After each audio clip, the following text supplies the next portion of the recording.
ମୁଁ ରେଜିନା ନାୟକ କହୁଛି ଆଉ ସମସ୍ତଙ୍କୁ ଧନ୍ୟବାଦ ଦେଉଛି ଏଇ ଗ୍ରୁପରେ ମତେ ସଦସ୍ୟ ହିସାବରେ ନେବା ପାଇଁ ଏବଂ ଆଜିର ସୁନ୍ଦର ବାକ୍ୟ ପାଇଁ ଈଶ୍ୱରଙ୍କୁ ମଧ୍ୟ ଧନ୍ୟବାଦ ଦେଉଛି। ମୋର ଗୋଟେ ଛୋଟ ସାକ୍ଷ ମୁଁ କହିକି ମାନେ କହୁନଥାଏ ତ ଈଶ୍ୱର ମତେ ଅନ୍ୟ ଭାବେ ରିମାଇଣ୍ଡ ଦେଇକି କହିବାକୁ ପ୍ରେରଣା ଦେଇଥାନ୍ତି। ସେଥିପାଇଁ ଈଶ୍ୱରଙ୍କ ଗୌରବ ନିମନ୍ତେ ମତେ କହିବା ଉଚିତ। ଈଶ୍ୱରଙ୍କର ମହାନ ମହାନ ଆଶ୍ଚର୍ଯ୍ୟ କାମ ଲୁଚେଇକି ରଖିଲେ ଈଶ୍ୱରଙ୍କର ଗୌରବ ହେବନି, ତାର ସେଟା ପ୍ରକାଶ କଲେ ଈଶ୍ୱରଙ୍କର ହେଲେ ଗୌରବ ହେବ ଏବଂ ଆମ୍ଭେ ମାନେ ସମସ୍ତେ ମଧ୍ୟ ବିଶ୍ୱାସରେ ବୃଦ୍ଧି ହେବା। ସେଥିପାଇଁ ମୁଁ ଗୋଟେ ଛୋଟ ସାକ୍ଷ୍ୟ କହିବାକୁ ଯାଉଛି। କିଛି ବର୍ଷ ଆଗର କଥା, ପ୍ରାୟ 10 ବର୍ଷରୁ ବି ଅଧିକ ହେବ। ସେତେବେଳେ ସକାଳେ ମୁଁ ସବୁଦିନ ଜିଜେସ୍ କଲ୍ର ପ୍ରୋଗ୍ରାମ ଟିଭିରେ ଦେଖୁଥାଏ 6ଟାରୁ 6:30। ସେମିତି ମୁଁ ଗୋଟେ ଦିନ ସକାଳୁ ଉଠିଲି ଆଉ ଦେଖିଲି ଯେ ମୋ ପିଠିରେ ବ୍ୟଥା ହଉଛି, ଏତେ ବ୍ୟଥା ହଉଛି ଯେ ମୁଁ ନିଶ୍ୱାସ ପ୍ରଶ୍ୱାସ ମଧ୍ୟ ନେଲେ ମୁଁ କଷ୍ଟ ପାଉଥିଲି, ଆଉ ହଲି ଚଳି ପାରୁନଥିଲି, ଏମିତି ପିଠିରେ ବଥା ହଉଥିଲା। ତାପରେ ମୁଁ ସକାଳେ ଉଠିକି ସେ ଝିଅମାନେ ଶୋଇଥିଲେ ସେମାନଙ୍କ ପାଖରେ ବସିକି ମୁଁ ଟିଭିରେ ଜିଜେସ୍ କଲ୍ ପ୍ରୋଗ୍ରାମ ଦେଖୁଥାଏ।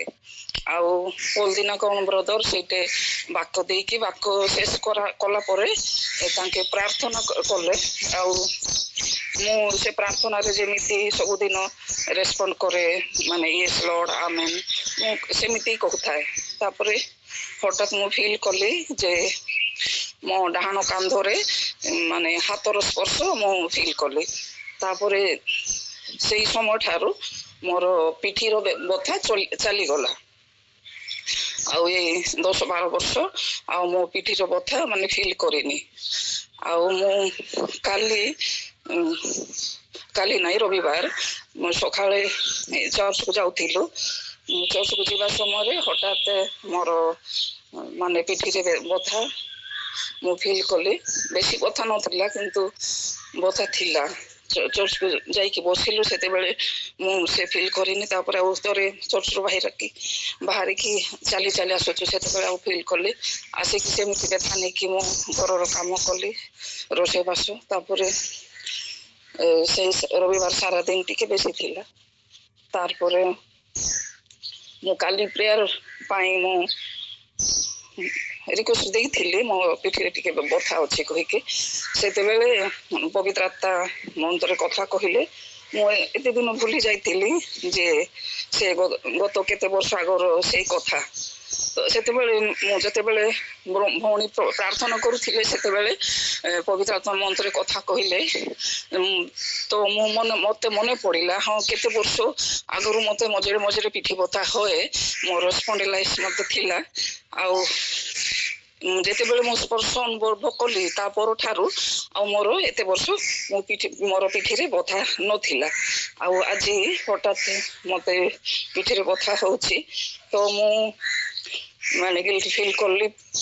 ପ୍ରଭୁଙ୍କଠାରେ କ୍ଷମା ଚାହିଁଲି, ହଁ ପ୍ରଭୁ ତୁମେ ମତେ ଛୁଇଁକି ସୁସ୍ଥ କରିଥିଲ, ମୋର ସାକ୍ଷ୍ୟ ଦେବାର ଉଚିତ ଥିଲା କିନ୍ତୁ ମୁଁ ଦେଇନି। ସେଥିପାଇଁ ଈଶ୍ୱରଙ୍କୁ କ୍ଷମା ଚାହିଁଲି ଏବଂ ମୁଁ ସାକ୍ଷ୍ୟ ଦେବା ପାଇଁ ମାନେ ଇଚ୍ଛା କଲି। ତ ଈଶ୍ୱର ଅନୁଗ୍ରହ କରିଛନ୍ତି ଆଉ ମୁଁ ସାକ୍ଷ୍ୟ ଦେଇଛି ଏବଂ ଈଶ୍ୱରଙ୍କୁ ମଧ୍ୟ ଗୌରବ ହେଇଛି ଏବଂ ଆମେ ମନେ ମଧ୍ୟ ଈଶ୍ୱରଙ୍କ ବିଶ୍ୱାସରେ ବୃଦ୍ଧି ହେବା ପାଇଁ ଉତ୍ସାହ ପାଇଛୁ। ସେଥିପାଇଁ ଈଶ୍ୱରଙ୍କୁ ଧନ୍ୟବାଦ ଦେଉଛି। ଆମେନ୍।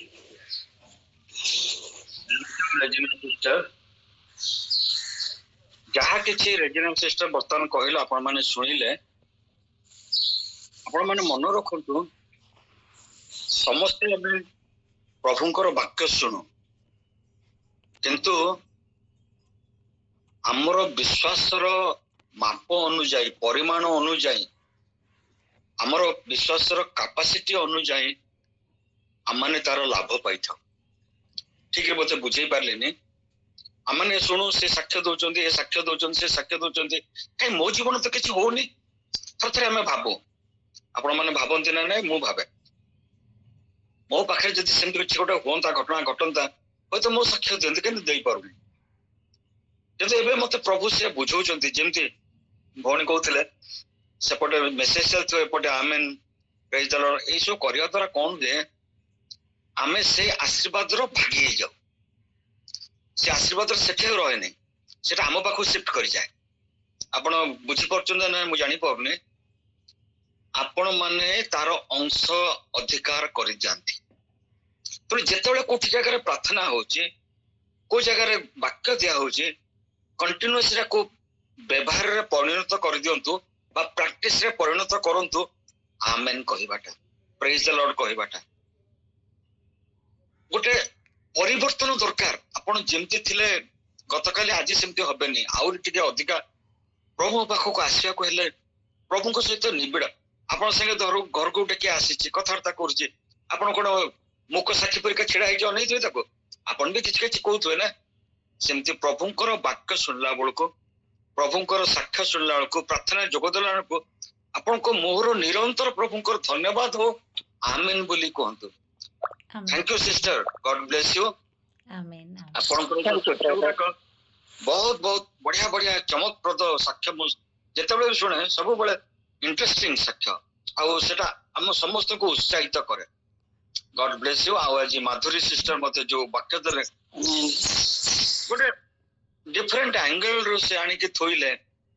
ଆଉ ସେ ତ ସାଇନ୍ସ ପିଲା, କିନ୍ତୁ ବହୁତ ବଢିଆ ଭାବରେ ଯୋଉଟା କି ଅନିତା ପ୍ରାର୍ଥନା ବି କଲା, ମତେ ବହୁତ ଖୁସି ଲାଗିଲା।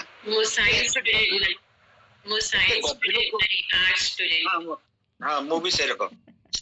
ଆଉ ଏତେ ଗଭୀର ଭିତରକୁ ପ୍ରଭୁ ସେ ସ୍ୱାମୀ ସ୍ତ୍ରୀକୁ ନଉଛନ୍ତି, ଆଉ ସେମାନଙ୍କର ବାକ୍ୟ ଦ୍ଵାରା, ସେମାନଙ୍କର ପାରିବାରିକ ଜୀବନର ବ୍ୟବହାର ଆଚାର ଦ୍ଵାରା ଅନ୍ୟମାନେ ଅନୁପ୍ରାଣିତ ହଉଛନ୍ତି। ଏତେ ଖୁସି ଲାଗେ। ଯେତେବେଳେ ଆମେ ଥିଲୁ ଦାମନଯୋଡ଼ିରେ ବହୁତ ଭଲ ଲାଗେ। ସେମାନଙ୍କ ଜୀବନ ଗୋଟେ କାଲି ଆମର ମିନି ସିଷ୍ଟର କହିବେ, ତାଙ୍କ ପ୍ରଭୁଙ୍କର ଆନଏଣ୍ଟିଂ ମାଗୁଛି, ତାଙ୍କ ମୁଖକୁ ପ୍ରଭୁ ଆନଏଣ୍ଟ କରନ୍ତୁ, ପ୍ରଭୁ ଯାହା ଚାହିଁବେ କହିବେ। ଗଡ୍ ବ୍ଲେସ ୟୁ।